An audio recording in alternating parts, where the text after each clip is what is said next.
میرے نبی پاک علیہ الصلاۃ والسلام نے جانور سے اس کے بچوں کو جدا کرنے سے منع فرمایا۔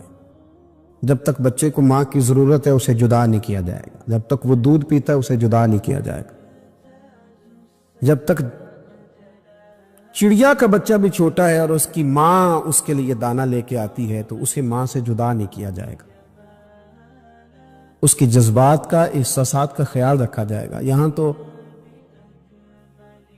میرے دیہاتوں کے جو بڑے سمجھدار قسم کے سمجھدار چودھری قسم کے لوگ ہیں، ان کا بھی جب بہو سے اختلاف ہوتا ہے تو کہتے ہیں اس کے بچے رکھ لو، یہ جب خود روئے گی تو لوٹ کے آ جائے گی۔ جس محبوب نے جانور سے اس کے بچے جدا کرنے سے منع کیا، ماں سے بچے جدا کر رہا ہے۔ اور سیانے لوگ اور کچھ میکے بھی ایسے ہیں، میکے بھی وہ کہتے ہیں بیٹے تو آجا اور بچے واپس کر دے، اس لیے کہ بھئی ہمارا نہیں ان سے نظام چلے گا، بچے ان کے ہیں تو ان کو دے۔ یا کتنا ظلم ہے۔ سیانہ انسان ہو کے یہ بات کر رہا ہے، سمجھدار ہو کے، عقل مند ہو کے، ذی شعور ہو کے، دعویٰ ہے اس کی بزرگی کا۔ نبی رحمت علیہ السلام کی غلام حضرت ابو ہریرہ رضی اللہ تعالیٰ عنہ فرماتے ہیں، مشکات میں موجود ہے، فرمایا کہ چڑیا آئی اور آ کے میرے نبی کے کندھوں پہ بیٹھ گئی۔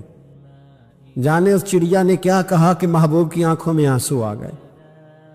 حضور روئے اور فٹافٹ حضور اٹھے، فرمایا کون اس کے بچے اٹھا کے لایا ہے؟ کس نے اس کے بچے اٹھائے؟ کون ہے؟ جلدی بتاؤ۔ حضرت ابو ہریرہ کہتے ہیں کہ صحابی ہے کہ یا رسول اللہ مجھے ذرا پسند آ گئے تھے تو میں اٹھا لایا۔ حضور نے فرمایا اسے واپس کر دے، ورنہ یہ ایک میری بارگاہ میں شکایت کر رہی ہے تو قیامت میں بھی تیری شکایت کرے، اور جا وہیں رکھ کے آ جہاں سے تو اٹھا کر کے لایا تھا۔ میرے دوستو، دین اتنے اعلیٰ حقوق بیان کرے جانوروں کے اور انسان اس سے آگے بڑھ کے انسانوں کے ساتھ سلوک کرے۔ اور یہ بھی یاد رکھ لے کہ شکار ضرورت کے لیے کھیلنا جائز ہے، شوق کے لیے کھیلنا جائز ہے نہیں ہے۔ آپ شوق کے لیے جانور مار کے گھر آ گئے، شوق کے لیے جانور مارا اور گھر آ گئے۔ معاذ اللہ تعالیٰ ایسے بھی شہزادے ہیں سیاستدانوں کے، سیٹھوں کے، نوابوں کے، جو کہتے ہیں کہ ابھی وہ کوئی کھانے کے لیے تھوڑی شکار کر رہا ہے، وہ تو نشانہ پکا کر رہا ہے اپنا۔ معاذ اللہ نشانہ سمجھ کے جانور کو مارا جائے گا۔ اور یہاں تک باتیں سننے میں ملتی ہیں کہ جانور باندھا جاتا ہے، اس پہ نشانہ کیا جاتا ہے۔ رسول پاک علیہ السلام نے لعنت فرمائی ایسے شخص پر جو بندھے جانور پر نشانہ لگاتا ہے۔ یہ ہمارے شوق ہیں، یہ بڑائی کی علامت ہے۔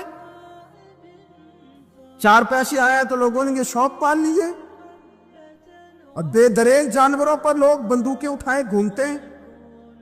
حضرت محی الدین ابن عربی کہا کرتے تھے جس کو پورا ہفتہ ہو گیا نا، وہ طریقت کا مسافر بھی۔ جاگ رہے ہیں آپ حضرات؟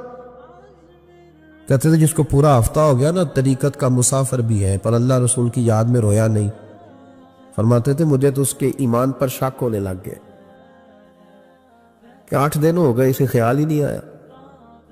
حضرت عمر میدان میں جس شخص کے کبھی پاؤں نہیں لڑکھڑائے، اللہ رسول کی بات آتی تھی تو دریا بہتے تھے آنسو۔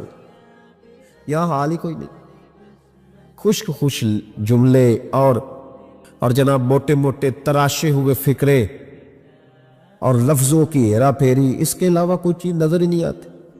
حضرت عمر رونے لگے، آخری وقت ہے، تڑپ رہے ہیں، آنسو بہہ رہے۔ حضرت عبداللہ ابن مسعود آ گئے، انہوں نے کہا عمر تیری ہجرت بھی بڑی باکمال تھی، تیرا اسلام قبول کرنا بھی بڑا ہی باکمال تھا، حضور بھی تجھ سے ہمیشہ راضی رہے۔ عمر تو روتا کیوں ہے یار؟ بات تو یہ ہے کہ جب تو نے خلافت سنبھالی تو پھر تیرے طریقے بھی باکمال ہی تھے، اور جب تو میدان میں اترتا تو پھر بھی تیرے معاملات باکمال تھے، اور جب تو مال غنیمت بانٹتا تھا پھر بھی تو باکمال۔ یار ہر موقع پہ تو باکمال تھا تو جاتے دفعہ روتا کیوں ہے؟ ان کا استغفار دیکھو، ان کی توبہ دیکھو۔ حضرت عمر پھر رو پڑے، کہنے لگے عبداللہ لوگوں کو میری نیکیوں کا پتہ ہے، گناہوں کا تو نہیں نا پتہ۔ وہ تو میں جانتا ہوں یا میرا مالک جانتا ہے نا، نیکیاں تو سب کے سامنے، پر من عالم کے من دانم جو اندر چھپے ہوئے گناہوں کے ڈھیر ہیں وہ تو میں جانتا ہوں۔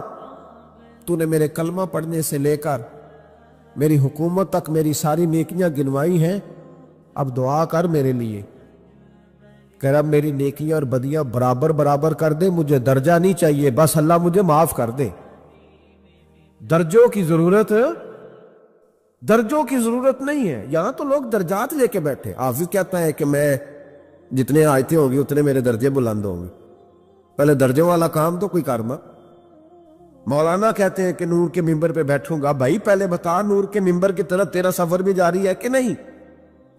تاجر کہتا ہے کہ میں سخاوت کروں گا تو حضرت عثمان کے ساتھ جگہ ملے گی، پر حضرت عثمان کی سخاوت اور اپنی سخاوت کا فرق بھی دیکھ۔ مجاہد کہتا ہے کہ میں نبی پاک کے جہاد والے صحابہ کی پشت پہ رہوں گا تو پہلے اپنے کام تو دیکھ، اور جب ساری باتیں سمجھ میں نہ آئے تو پھر اللہ کی بارگاہ میں استغفار کر، پھر بیٹھ۔ بڑے لوگ استغفار کرتے، معافی چاہتے، اور یہ استغفار پھر اتنا کرم کرتا، اتنی آسانی کرتا، اس قدر بہتری کرتا کہ وہ مانگ تو اپنے گناہوں کی معافی رہے ہوتے تھے اور اللہ رحمتوں کے دروازے کھول دیتا تھا۔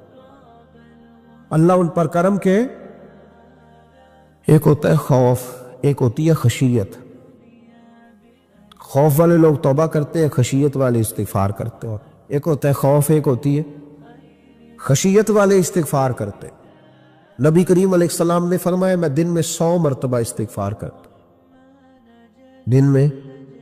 توبہ والا کہتا ہے کہ میں بھول گیا تھا، مجھے معافی مل جائے، اور خشیت والا کہتا ہے میرا یار ناراض نہ ہو جائے، وہ استغفار ہی کرتا رہتا ہے، وہ معافی ماں۔ حضرت رومی نے مثال دی ہے، فرماتے ایک عورت تھی تو بھیک مانگا کرتی تھی، ایک دن بادشاہ کے دروازے پہ بھیک مانگنے گئی تو بادشاہ کو پسند آ گئی، اس نے نکاح کر لیا۔ 20 کنیزائیں اس بی بی کے پاس تھی خدمت کرنے کے لیے، روٹی دینے کے لیے، کپڑا دینے کے لیے، لیکن وہ ہر وقت روتی رہتی تھی، ہر وقت روتی۔ ایک سمجھدار کنیز کہنے لگی کہ ملکہ اب تیرا درجہ بہت بڑا ہے، تو ہر وقت روتی رہتی ہے، معافیاں ہی مانگتی رہتی ہے ہر وقت، کون سی ایسی نعمت ہے جو تیرے پاس نہیں؟ تو وہ کہنے لگی اس لیے تو روتی ہوں۔ تو کیا مانا؟ کہنے لگی اس لیے روتی ہوں کہ میں اس قابل نہیں تھی جو مجھے مل گیا، کہیں میرے سر کا سائیں ناراض نہ ہو جائے، وہ کہیں بگڑ نہ جائے، مجھے پتا ہے کہ میں کیا تھی اور مجھے کہاں تک پہنچا دیا، میں روتی اس لیے ہوں کہ کبھی کہیں وہ ناراض۔ حضرت عمر اس لیے روتے تھے کہ کہیں مصطفیٰ ناراض نہ ہو جائے، حضرت ابو بکر اس لیے تڑپتے تھے کہ کہیں اللہ کا فضل روٹھ نہ جائے۔ یہ جو مولا علی اپنے کمرے میں بیٹھ کے زور زور سے استغفار پڑھتے، تو اس لیے نہیں کہ بڑے پاپ تھے جن کی معاذ اللہ معافی مانگتے تھے، اس لیے کہ رب رسول کہیں ناراض نہ ہو۔ خشیت تھی کہ جہاں ہم پہنچے ہوئے کہیں وہاں سے واپس۔ استغفار بندے کی اللہ سے صلح کرا دیتا ہے، بندے کی رب سے صلح ہو جاتی ہے جب استغفار۔ دیکھیں نا، بڑی سادی سی بات ہے کہ دو بھائی ناراض ہو تو بڑا کہتا ہے اس نے میری بے ادبی بڑی کی، تو چھوٹا اگر پاس آ جائے اور پیر پکڑ لے کہ چل یار معاف کر دے، تیرا بھائی نہیں۔ پتہ کیا ہوتا ہے؟ صرف معافی نہیں ملتی، ہاں صرف معافی نہیں، چھوٹے نے بے ادبی کر دی، بڑے کو تکلیف ہوئی، بات جب آگے بڑھی نا تو بڑے نے شکوہ کیا، جب لوگوں نے چھوٹے کو سمجھایا تو چھوٹا جب معافی مانگتا، ادھر دیکھو میری طرف، جب چھوٹا معافی مانگتا ہے نا اٹھ کے جاتا ہے اور بڑے کے پیر پکڑتا تو میرا معاف نہیں کرتا، بڑا رو بھی پڑتا ہے، بڑا رو بھی پڑتا ہے، اور وہ کہتا ہے کہ وہ میں اور تم اماں کے پاس اکٹھے بیٹھتے، ایک باپ کی موٹر سائیکل پہ اکٹھے بیٹھتے، تو تیرا اور میرا رشتہ اتیار تو نے یہ کیوں؟ وہ جو آنسو نکلتے ہیں نا، وہ درد ہوتا ہے، وہ کیف ہوتا ہے، وہ سوز ہوتا ہے، وہ لذت ہوتی ہے، وہ پیار ہوتا ہے۔ رب کہتا ہے تو معافی مانگ، انہو کان غفارا، تو معافی مانگ، میں تجھے معاف بھی کروں گا، تیرے اوپر رحمت بھی فرماؤں گا، تیرے اوپر کرم نوازی بھی کروں گا، تجھے نواز دوں گا، تجھے عطا کروں گا۔ حضرت موسیٰ کلیم اللہ علیہ السلام کا زمانہ مبارکہ تھا، قحط پڑ گیا، بارش نہیں ہوتی۔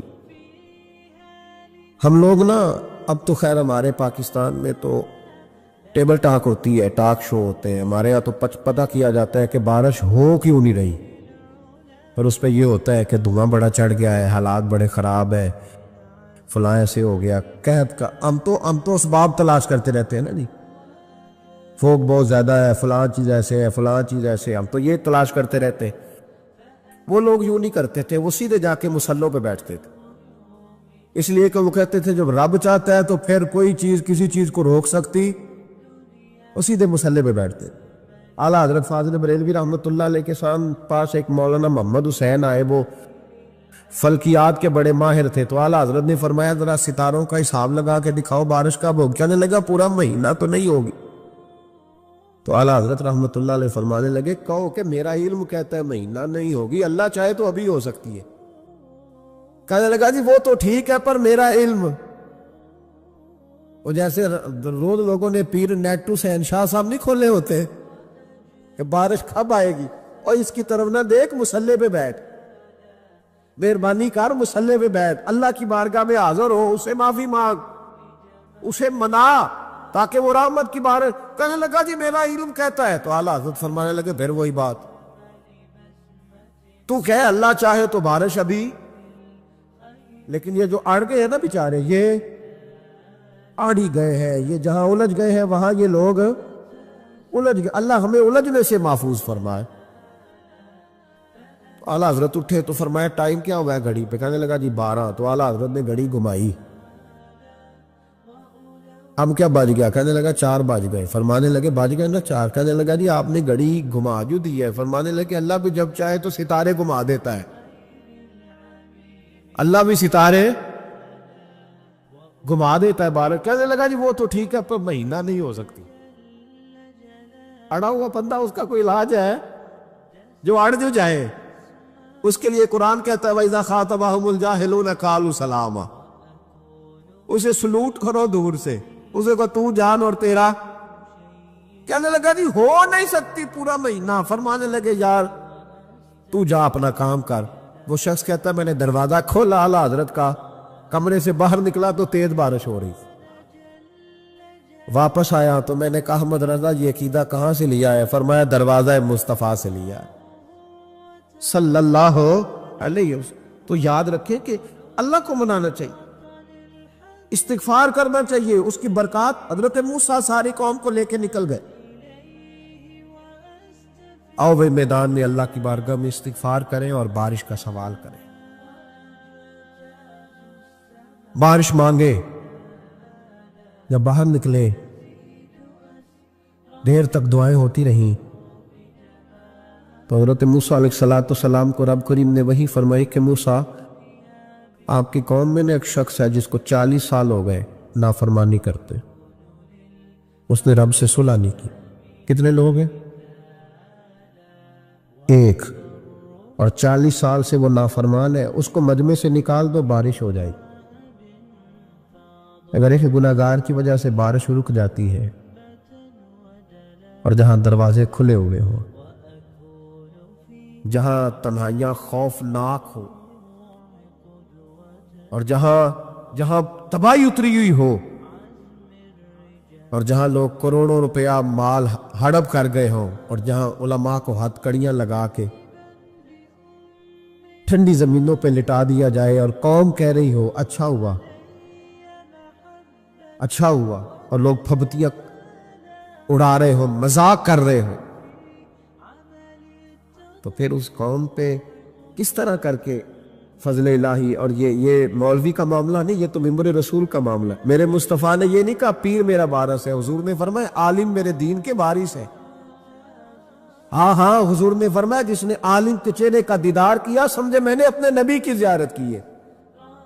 لیکن یہاں تو خیر یہ عنوان نہیں، ورنہ میں اس پر جاتا۔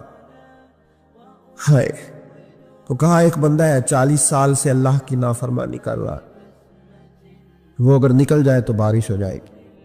حضرت موسیٰ نے اعلان کر دیا بھی ایک شخص ہے، وہ اگر نکل جائے تو بارش ہو جائے گی۔ پتہ تو ہوتا ہے نا سب کو، مجھے بھی پتہ ہے کہ میں اندر سے کیسا ہوں، اور آپ کو بھی خبر تو ہوتی ہے نا جی۔ جب بات ہو رہی ہوتی ہے تو پھر پتہ تو چلتا ہے نا کہ بات کہاں جا کے سیٹ ہو رہی ہے، پتہ چلتا ہے نا، اسے بھی چل گیا پتہ اب اندر ہی اندر رونے لگا.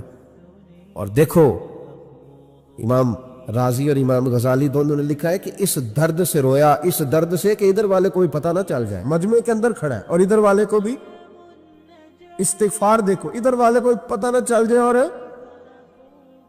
ادھر والے کو بھی کہیں ہجوم میں غم میں بھی توہین میں ضبط غم نہ ہوئی. ہم اس احتیاط سے روئے کہ آنکھ نم نہ ہوئی، ہجوم میں غم میں بھی توہین میں ضبط غم نہ ہوئی. ہم اس احتیاط سے روئے کہ آنکھ نم نہ ہوئی، روئے بھی پر کسی کو آنسو نہیں دیکھنے دیے. اب اس درد سے کہتا ہے اللہ تو تو معاف کرنے والا ہے نا، تو تو معاف کرتا ہے، پردہ پوشی کرتا ہے، اور مالک اگر لوگوں کو پتہ چل گیا تو میرے تو بچوں کا بھی جینا حرام کر دے. یا اللہ میری تو آنے والی نسل بھی تڑپ کے وقت گزارے گی. مالک تو معاف کر دیا کرتا ہے، لوگ نہیں معاف کرتے. اے اللہ یہ میری خوبیاں بھول جائیں گے، میری خامیوں پر بات. مالک میں یہ ذلت نہیں برداشت کر سکتا، فضل فرما. حضرت موسیٰ نے دوبارہ اعلان کیا، نکلتے ہو کہ نہیں نکلتے؟ پھر تڑپا، خداوندا مجھے بے آبرو نہ کر. یہ ذلت اور رسوائیاں یہ نہیں برداشت ہوتی. اللہ درگزر حضرت موسیٰ نے تیسرا اعلان کیا، نکلتا ہے یا میں پھر اس کا نام لوں؟ اللہ سے پوچھ کے نام لوں اس کا، بتاؤ کون ہے؟ اب تو تڑپ گیا، کہنے لگا مالک میں تیری بارگاہ میں استغفار کرتا ہوں، آئندہ نہیں کرتا، آئندہ نہیں کرتا. یہ لفظ ادا کیے، بندہ کوئی بھی نہیں نکلا. رب کریم نے بارش عطا کر دی، تیز بارش جب برسی نا، تیز بارش. لوگ تو مین دیکھ کے دوڑ گئے تو حضرت موسیٰ کہنے لگے یا اللہ مجھے بھی تو بتا، تو نے کہا تھا کہ جب تک بندہ نہیں نکلتا بارش نہیں ہوگی. تو نکلا کوئی بھی نہیں، بارش ہو گئی، ماجرا کیا ہے؟ تو رب کریم نے فرمایا موسیٰ بس اس نے مجھ سے صلح کر لی، اس نے مجھ سے صلح کر لی. اور امام غزالی نے لفظ لکھے، حضرت موسیٰ نے پوچھا، حالانکہ اللہ اپنے نبیوں کو غیب کے خزانے دیتا ہے، پوچھا کہ اے اللہ مجھے اس کا نام بتا دے. تو رب کریم نے فرمایا موسیٰ جب گناہگار تھا تب نہیں کسی کو بتایا، جب پاپی تھا تب نہیں بتایا، جب مجرم تھا تب نہیں بتایا، اب کیسے بتا دوں؟ فرمایا اس کی میری صلح ہو گئی ہے. اور فرمایا جو بارش نہیں نہ ہو رہی تھی وہ بھی اس کی وجہ سے نہیں ہو رہی تھی، اب جو ہوئی ہے نا تو یہ بھی اسی کی وجہ سے ہوئی ہے. یہ بارش اب جو ہوئی ہے تو یہ بھی یہ اس گناہگار کے سبب سے. اپنی راتیں اللہ کے ساتھ گزارے، مصلی پہ بیٹھے. میرے صاحب رحمۃ اللہ علیہ سے جب کو کہتا نا کہ بڑا پریشان ہوں تو کچھ بتائیں، تو فرماتے آج رات مصلی پہ بیٹھ کے اپنے رب سے بات کرنا، میں بھی بات کروں. بندوں کو دکھ بتانے سے عزت میں کمی آتی ہے، اور اگر اللہ کو بندہ اپنے دکھ بتائے تو اللہ عزتیں بڑھا دیتا ہے. ترمذی شریف کی حدیث ہے، نبی پاک علیہ السلام نے فرمایا اگر تو دنیا داروں کو دکھ بتائے گا تو اللہ تجھے غنی نہیں کرے گا، اور اگر تو اپنے رب کو بتائے گا تو اللہ بڑی جلدی تجھے دنیا سے بے نیاز کر دے. تجھے لوگوں کی ضرورت نہیں رہے گی. استغفار کرے، کثرت سے کرے، ذوق سے کرے، مصلی آباد رکھے. ہر شے دیکھو نا، جس طرح کھانے کی میز آباد رہتی ہے، بستر آباد رہتا ہے، ہمارے دیگر معاملات، اگر مصلی نہ آباد رہے تو روح بے چین رہتی، طبیعت بے قرار رہتی. انسان میں نے دیکھا ہے بڑے بڑے سمجھدار لوگ پاگلوں جیسی زندگی گزار رہے ہیں، بولتے جا رہے ہیں، بولتے جا رہے ہیں، بولتے جا رہے ہیں. ایسے کسی کو کوئی خبر کہ 6 فون اٹھائے ہوئے ہیں، ایسے جیسے ڈسٹرب ہو گئے مینٹلی طور پر. وجہ کیا ہے کہ ان سے جان نہیں چھڑاتے. کبھی سارے موبائل بند کر کے نا، سارے بچے ہر چیز سائیڈ پہ کر کے مصلی پہ بھی آنا چاہیے. اور مالک تو بڑا ہی قریب ہے، اللہ تو بڑے کنز المال کی حدیث سنا کے بعد سمیٹتا ہوں. نبی پاک صلی اللہ تعالی وسلم فرماتے ایک شخص تھا بنی اسرائیل میں، بڑا مالدار تھا، تو پھر اس پہ غربت آ گئی. جب غربت آئی تو رو پڑا، کہنے لگا اے اللہ میں غریب ہو گیا ہوں، میری مدد فرما، میں نے بڑی نافرمانی کی ہے تیری. مالدار جب تھا تو بڑی موج کو، یا اللہ میں نے بڑی اب نہیں کروں گا، مجھے اس غربت سے نکال. تو اللہ نے فرشتوں سے کہا کہ دے دو جو مانگتا ہے. تو فرشتے کہنے لگے یا اللہ یہ توبہ کر کے نہیں آیا، ڈر کے نہیں آیا، یہ تو الجھ گیا تب آیا ہے. یہ تجھ سے ڈر کے ہوتا ہے نا ایسے کہ لوگ اللہ سے نہیں ڈرتے جتنا غربتوں سے معاذ اللہ ڈرتے. یا اللہ یہ تو وہ الجھ گیا تب آیا, تو اللہ نے فرمایا پتہ مجھے بھی ہے, لیکن آ تو گیا ہے نا, چلو دے دو. تو کہا یا اللہ اگر دے دیا تو دوبارہ نہیں آئے گا. فرمایا اس کا بھی مجھے پتا ہے, تم دے دو. اسے دے دیا. جب دولت مل گئی نا تو کہنے لگا اوہو وہ تو میں نے اس طریقہ سے ہی استعمال کیا اس لیے کامیاب ہو گیا. پھر کچھ وقت گزرا تو پھر الجھ گیا, پھر قرضے چڑھ گئے, پھر سارے اولاد خراب. کہنے لگا یا اللہ اب نہیں کرتا, اب معاف کر دے. 70 دفعہ توبہ کی اور 70 دفعہ توڑی. حبیب کریم فرماتے ایک دن بستر پہ تھا, آسانی تھی, 70 دفعہ فرشتوں نے کہا یا اللہ یہ جھوٹا ہے, جھوٹ بولتا ہے, یہ تو غربت ہے, یہ تو تیری بارگاہ میں آیا ورنہ کبھی نہ آتا. بیمار ہوا ہے تو آیا, اس کا تو بچہ بیمار ہوا ہے تو آیا ورنہ کبھی نہ آتا. 70 دفعہ توبہ توڑی. ایک دن رات کو بستر پہ لیٹا تھا, دولتیں بھی تھی, آسانیاں بھی تھی. دل میں خیال آیا میں کتنا جھوٹا ہوں, جب الجھ جاتا ہوں تو اس کے دروازے پہ جاتا ہوں اور وہ کتنا قریب ہے, مجھے خالی نہیں لوٹاتا. تڑپ اٹھا, آنسو نکل گئے, اٹھ کے مصلی پہ کھڑا ہوا تو رب کریم نے فرشتوں سے فرمایا کھول کے دیکھو دروازے, آج یہ غربت کی وجہ سے نہیں آیا, آج میرا بن کے آیا ہے. تو یا اللہ پہلے تو دولت دیتا تھا, آج کیا دے گا؟ تو محبوب فرماتے اللہ فرماتے ہم نے اسے بغیر حساب کتاب جنت عطا کرو گا. ایک حدیث نہ پڑھ لو مسلم شریف سے, بخاری سے ایک حدیث نہ پڑھ لو تاکہ یہ بات مضبوط ہو جائے. حضرت ابو طلحہ رضی اللہ تعالی, بیٹا شدید بیمار, مزدور آدمی تھے, کئی دنوں سے گھر تھے. بیوی کہنے لگی اگر آپ گھر میں بیٹھے رہیں گے تو کھائیں گے کہاں سے, جاؤ آپ مزدوری کرو, میں بیٹے کو دیکھتی ہوں. ابو طلحہ مزدوری کرنے چلے گئے. شام کو آئے تو بیٹا فوت ہو چکا تھا. عورتیں بے حوصلہ ہوتی ہے نا اکثر, پر بیوی نے سفید کپڑا ڈال کے کمرے میں رکھ دیا. بیٹا, ماں اور بیٹا کو ناپ تکتا ہے رشتہ, بیٹے میں سفید چادر ڈال کے کمرے میں رکھ دیا. حضرت ابو طلحہ انصاری آئے, بیٹے کا کیا حال ہے؟ کہنے لگی اللہ کی رحمت میں ہے. اللہ کی کیسا جملہ ہے؟ اللہ کی رحمت میں ہے. خامد نے کھانا کھایا, بیوی سے ملنے کو دل کیا تو ملاقات ہو.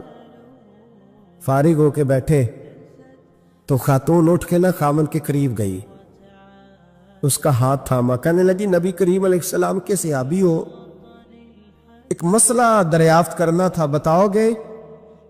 کہ پوچھو. کہنے لگی اگر کوئی آپ کے پاس امانت رکھوائے اور پھر اپنی امانت واپس مانگے تو کیا کرو گے؟ حضرت ابو طلحہ کہنے لگے پوچھنے والی کیا بات ہے, جس کی امانت ہے واپس کر دیں گے. اب زوجہ روئی, اب صبر والی بی بی روئی, اب ماں روئی, آنسو ٹپکے, آنچل سے پوچھ کے کہنے لگی ابو طلحہ وہ بیٹا بھی اللہ کی امانت تھا اور رب اپنی امانت لے گیا ہے, اٹھو غسل کفن کا بندوبست کرو. حضرت ابو طلحہ اٹھے, ہامتے کامتے ہاتھوں سے غسل کفن دیا, مسجد نبوی میں پہنچے, محبوب کی بارگاہ میں عرض کیا تو رسول کریم فرمانے لگے تیرے اور تیری بیوی کے عمل سے اللہ بھی بڑا راضی ہے, اللہ کے رسول بھی بڑے راضی, اور اللہ تجھے برکت عطا کرے گا. صحابہ کہتے ہیں پھر اللہ نے انہیں 9 بیٹے عطا فرمائے. پھر اللہ نے انہیں اللہ کی رضا پہ راضی رہنا سیکھو, اللہ کے قریب چلے جاؤ گے, اللہ کی رضا پہ. حضرت سفیان ثوری دعا مانگ رہے تھے یا اللہ راضی ہو جا, یا اللہ راضی ہو جا, یا اللہ راضی ہو جا, دعا مانگ رہے تھے. بی بی رابعہ بصری پردے کے پیچھے بیٹھی تھی, جب دعا لمبی ہو گئی تو کہنے لگی سفیان بس کر, کوئی اگلا لفظ بھی بول, بس کر. آپ فرمانے لگے تجھے کیا ہوا؟ تو کہنے لگی تو کب سے کہہ رہا یا اللہ راضی ہو جا, یا اللہ راضی ہو جا, پہلے اپنے دل پہ ہاتھ رکھ کے بتا تو اللہ سے راضی ہے؟ تو راضی ہے اللہ سے؟ تو روز نہیں کہتا پیسے نہیں ہے میرے پاس مجھے دے, تو روز نہیں کہتا یا اللہ فلانی چیز کوئی نہیں دے, اے اللہ فلاں کو دے دیا مجھے کیوں نہیں دیتا معاذ اللہ، تو روز شکوے نہیں کرتا؟ فرمایا پہلے تو راضی ہو جا۔ ترمذی شریف کی حدیث ہے، میرے نبی کریم علیہ السلام نے فرمایا تم اللہ کے دیے ہوئے تھوڑے رزق پہ راضی ہو جاؤ، اللہ تمہاری تھوڑی عبادت سے راضی ہو جائے۔ دیکھیں نا امام حسین کا آخری جملہ کیا ہے میدان کربلا، آخری جملہ کیا ہے؟ میں 5000 مسجد دے کے کہتا ہوں دیا نہیں میں نے، اللہ بڑا راضی ہے مجھ سے، 5 نمازیں پوری نہیں پڑھتا۔ امام علی مقام نے نا دل، کلیجہ، جان، اولاد، ہر چیز نکال کے رکھ دی، تو آخری جملہ یہ تھا اے اللہ بتا تو حسین سے راضی ہے کہ ناراض ہے؟ اللہ تو راضی ہے کہ ناراض ہے؟ بھائی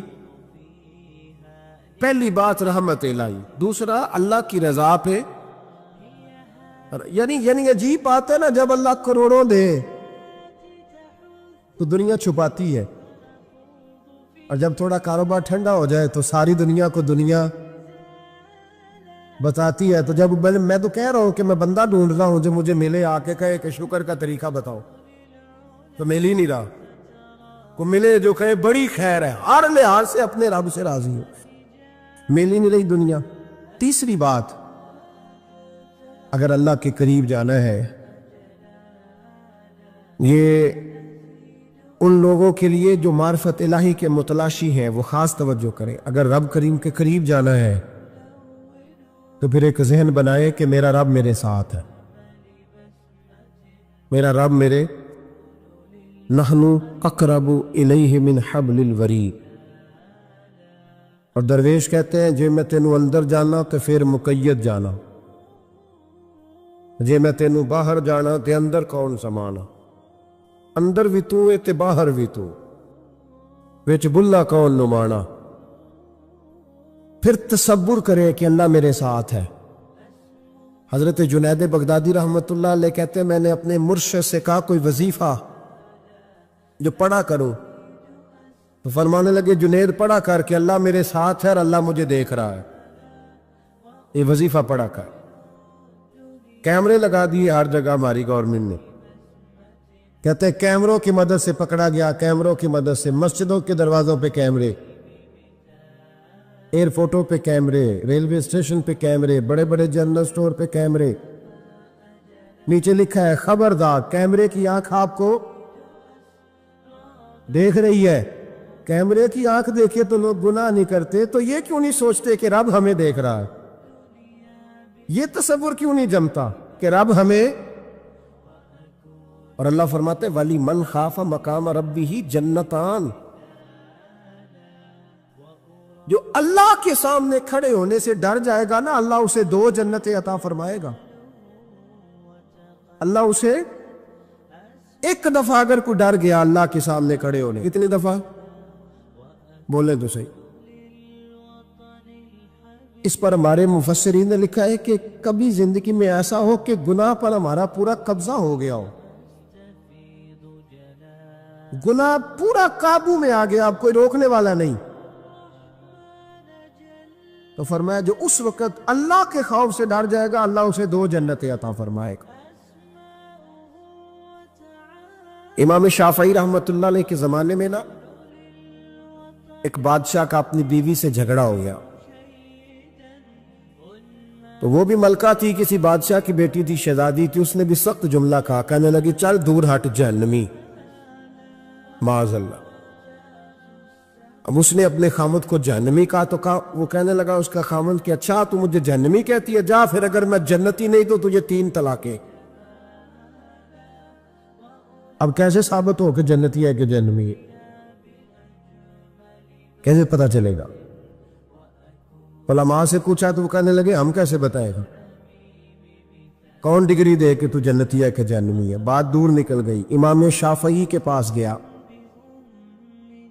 وہ رسوخ رکھتے ہیں علم فقہ کا، ان کے پاس گیا، جا کے کہنے لگا حضور یہ مسئلہ ہے۔ امام صاحب فرمانے لگے اکیلے میں مجھے ملتے ہو؟ وہ اندر آیا، کچھ دیر گفتگو ہوئی تو امام صاحب فرمانے لگے لو جی یہ بندہ جنتی ہے، اس کی بیوی کو طلاق کوئی نہیں ہوئی، یہ جنتی ہے۔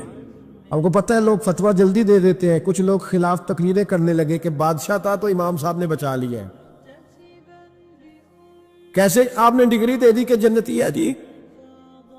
تو امام صاحب کہنے لگے تم بحث نہ کرتے تو میں بات پردے میں رہنے دیتا۔ سنو، میں نے بادشاہ کو تنہائی میں بلا کے پوچھا ہے کہ کبھی اللہ سے بھی ڈرے ہو؟ صرف اس لیے کہ اس وقت اللہ دیکھ رہا ہے۔ یہ نیت کبھی بندوں سے ڈر کے تو بندے بڑے گناہ نہیں نہ کرتے، کبھی اللہ سے ڈر کے بھی چھوڑا ہے؟ تو بادشاہ کہنے لگا بالکل چھوڑا ہے۔ میری ایک کنیز تھی بڑی خوبصورت، غریب گھر کی ملازمہ، غریب گھرانے کی تھی۔ ایک دن میں آیا تو میرے کمرے میں صفائی کر رہی تھی، معاذ اللہ میرا اس پہ دل آ گیا، میں نے دروازہ بند کر لیا۔ دنیا کی کوئی طاقت نہیں تھی، میرا اپنا محل تھا، مجھے کچھ دیکھ بھی لیتا تو کسی میں جرت نہیں تھی مجھے منع کرنے، اور میں چونکہ حکمران تھا اور مطلق العنان تھا، کوئی شکایت بھی نہ کرتا۔ لیکن جب میں نے اس کی طرف ہاتھ بڑھایا تو اس نے ایک ہی لفظ کہا، کہنے لگی تو اللہ سے نہیں ڈرتا؟ تو اللہ سے نہیں ڈرتا؟ کہنے لگا کوئی نہیں تھا امام صاحب مجھے منع کرنے والا، کوئی نہیں تھا۔ لیکن جب اس نے کہا تو اللہ سے نہیں ڈرتا تو میں کانپنے لگا۔ میں نے اس سے معافی مانگی، غریب ملازمہ سے میں نے بادشاہ ہو کے معافی مانگی۔ میں نے معافی مانگی، پھر میں نے دروازہ کھولا، کہتے وہ چلی گئی۔ امام صاحب کہنے لگے اٹھ میرے سینے سے لگ۔ کہا حضور کیا ہوا؟ فرمایا جو تنہائی میں اکیلے میں ایک دفعہ بھی رب سے ڈر جائے اللہ اسے 2 جنتیں عطا فرمائے گا۔ تو جنتی ہے اس لیے کہ تو یار کبھی تو ایسا ہو بھولا گاہک ہمارے قبضے میں آ گیا ہو، ہم اپنا پورا اس پر تسلط رکھتے ہو پر ہم اللہ سے ڈر جائیں۔ کبھی ایسا ہو کہ کروڑوں روپیہ ہمارے تسلط میں، ہم چاہیں تو جتنا مرضی استعمال کریں لیکن ہم اللہ سے ڈر جائیں۔ حضرت عمر کا زمانہ تھا، ایک نوجوان صحابی کا بیٹا مسجد جایا کرتا تھا، بڑا نیک تھا۔ ایک عورت اس کو اپنی طرف بلانے لگی، لبھانے لگی، نوجوان تھا۔ ایک دن دل آ ہی گیا بی بی پہ، عشاء کی نماز پڑھ کے اس کے گھر کی طرف جا رہا تھا کہ کسی قاری صاحب نے آیت پڑھ دی، وَلِمَنْ من خاف مقام ربہ جنتان، جو اللہ کے سامنے کھڑے ہونے سے ڈرے گا رب 2 جنتیں عطا کرے۔ یہ آیت کیا سنی کہ نوجوان بے ہوش ہو کے گرا۔ کسی نے باپ کو خبر دی کہ تیرا بیٹا بے ہوش ہے، باپ گھر لائے، بالوں میں ہاتھ پھیرا، بیٹے کیا ہوا؟ اس نے آنکھیں کھول کے کہا ابا جی میں نے گناہ کیا نہیں، لیکن میرا قبضہ پورا ہو گیا تھا گناہ پہ۔ وہ بالکل راضی تھی، میں چاہتا تو میں گناہ کر لیتا لیکن میں اللہ سے ڈر گیا۔ کیا واقعی رب مجھے 2 جنتیں دے گا؟ تو باپ نے ماتھا چوما، کا بیٹا اللہ کے وعدے بڑے ہی سچے ہیں، بڑے سچے ہیں، تو یہ تصور کر کے اللہ مجھے دیکھ رہا ہے، پھر ڈر جا، واقعی 2 جنتیں دے گا۔ اس نوجوان نے چیخ ماری اور روح ہی پرواز کر، رات کو جنازہ پڑا، دفن کر دیا۔ صبح حضرت عمر آئے، فرمایا اتنا نیک نوجوان تھا تو مجھے کیوں نہیں بتایا؟ میں اس کے غسل میں شریک ہوتا، کفن میں شریک ہوتا، میں جنازہ پڑھاتا۔ حضور بس رات دیر ہو گئی، دفن کر دیا۔ امام سیوطی نے لکھا، ابن کثیر نے لکھا، ابن عساکر نے لکھا، حضرت جناب عمر فاروق فرمانے لگے ہو مجھے بتاؤ تو صحیح اس کی قبر کہاں ہے؟ نیک ہو کوئی بندہ تو قبر پہ جانا چاہیے۔ فرمایا بتاؤ قبر کہاں ہے؟ حضرت عمر کو قبر پہ لے گئے تو سیدنا فاروق اعظم قبر پر کھڑے ہو کے فرمانے لگے نوجوان مجھے امید ہے اللہ نے تجھے 2 جنتیں دی ہوگی۔ حضرت عمر کہتے ہیں مجھے اللہ کی قسم قبر کے اندر سے بول پڑا، کامے پیرونا دے باہو قبر جنا دی جیوے۔ قبر کے اندر سے بول پڑا، کہنے لگا عمر امید والی بات نہیں، میرے رب کے وعدے بڑے سچے ہیں، اس نے واقعی مجھے 2 جنتیں عطا فرمائی، اس نے واقعی 2 جنتیں دی ہیں۔ کبھی کوئی کام تو ایسا ہو جو صرف اللہ سے ڈر کے چھوڑا جائے، پھر اس کا قرب پانا آسان ہو جائے گا۔ اللہ سمجھنے کی توفیق عطا فرمائے۔